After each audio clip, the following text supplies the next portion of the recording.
Hey family, welcome back to yet another episode of Oh to Behold with Camille Young. That's right, you're looking at her. It's me. That Christmas tree is still standing. Ah! Y'all know I'm silly. Yes, I am. Hey, Holy Rollers. How y'all doing on today? Glad to have you here with me. To my new subscribers. Y'all, we inching on up little by little, baby.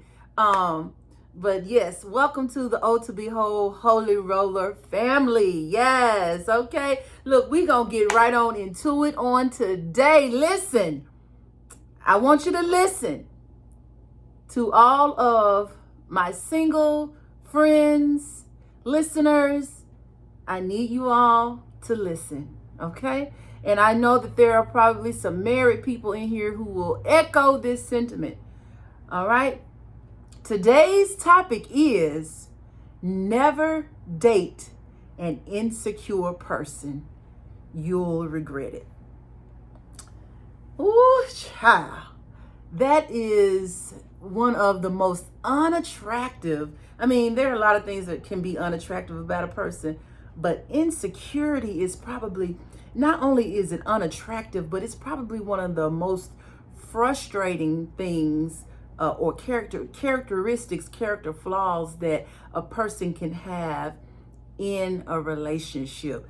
In my opinion, you got two poles of insecurity, okay?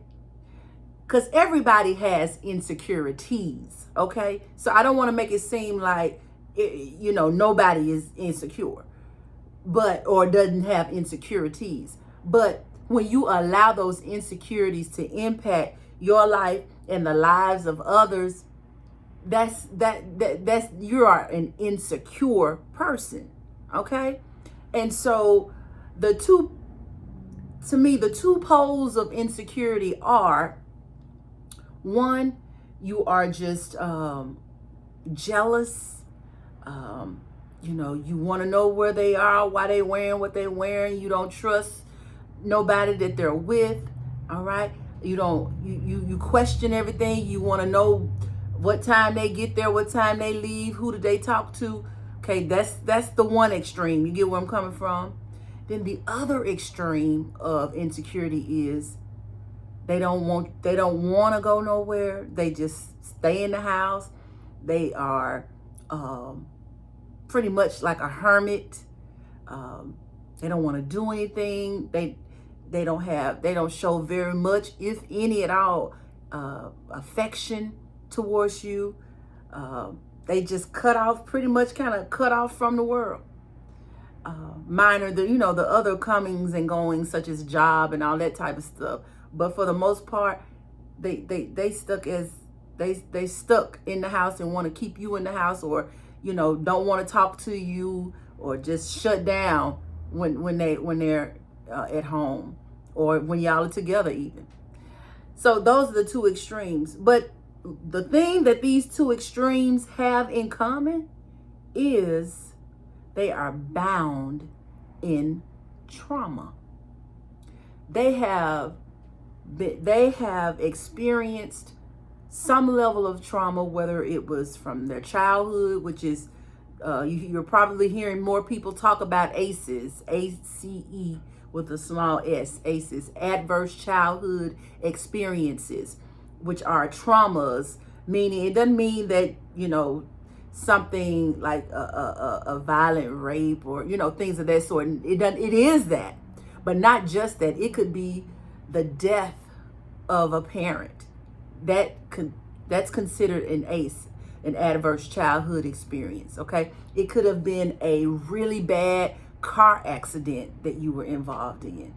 Any adverse childhood experience that you've had is considered traumatic. All right, and these two people, or these two ends of the spectrum of insecurity, they are bound up in trauma. And so the reason I want to say this is because I'm finding that we have a lot of insecure people in the world.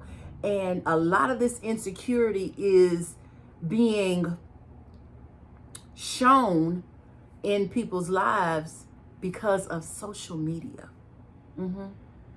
Now, there have been insecure people in the world since there has been insecurity, okay, since sin hit the world. But the more exposure and overexposure of seeing other people's lives and you measuring and competing and comparing yourself to other people's lives and what they're doing, it causes people to become even more insecure, okay? That overexposure of certain things. And on top of that, you know, that's just social media, seeing it on social media. But, and, you know, other social outlets, and television and movies, all that, music even. But on top of that, you have not dealt with, or they have not dealt with the trauma in their life. Baby, they are a ticking time bomb. Do you hear me? Waiting to explode, that one thing that will just take them over the edge. And I want to encourage my singles, y'all, know who you are first, okay? Quit trying to get into a relationship, quit trying to date somebody, and you have not dealt with the matters of your own heart, the matters of your own health, mental health. You have not dealt with your past. Deal with you first, okay? Because even if you find a good guy or a good girl, you're going to run her off.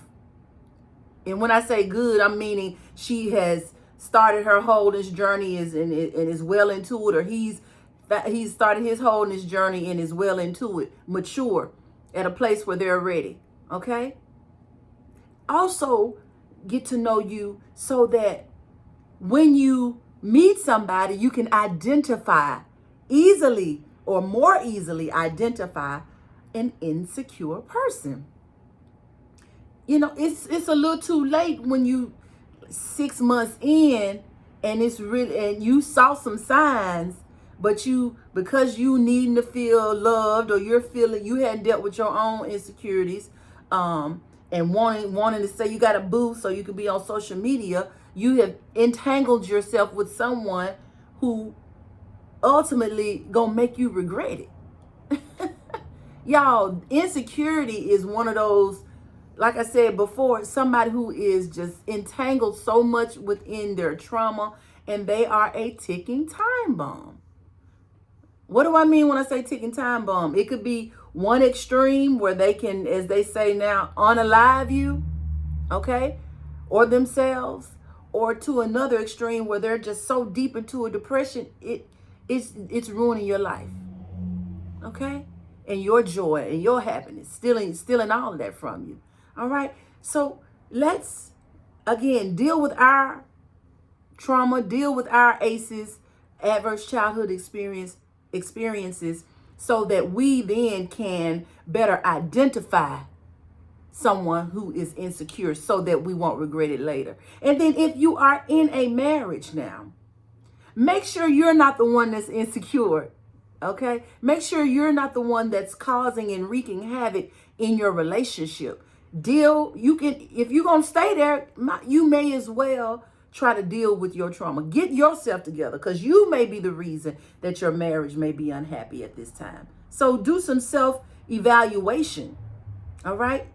Then if you're pretty sure it's not you, then you may want to consider getting them involved in some counseling. Let them get on some one-on-one counseling before y'all try to come together and deal with individual counseling. And if that's the only way y'all can deal with it, is doing couples counseling is what I meant. Marriage counseling, then do the marriage counseling. But it would be better if you got a good therapist and your partner really has your husband or wife has a really deep issue with insecurity, they're going to probably suggest that person gets their own counseling aside from your marital counseling. Okay? All right. So y'all, we going into 2025, baby. We not making the same errors, y'all. We're not making the same errors that we made in 24, 23, 21 and on back. All right. We coming into new knowledge, which is allowing us to do new things and to be better. Okay? We're doing and being better in this year. Okay? We're going to end the year right, and we're going to start the year right. All right. All right. So look, y'all, thank you so much for joining me today. And I want you to get your book. You may have just a little more time, especially if you're local, to get a book and order it so that you can have it for Christmas or to get for someone else for Christmas. So go ahead and get that order in. Go to o2behold.com or you can visit me at o2behold@gmail.com. This is one of my shirts, O to Behold. It says, I am whole. All right. So you can get your shirt. What else? Don't forget to subscribe, like, share, and comment, y'all. Thank you so much for joining me. And until next time, God bless.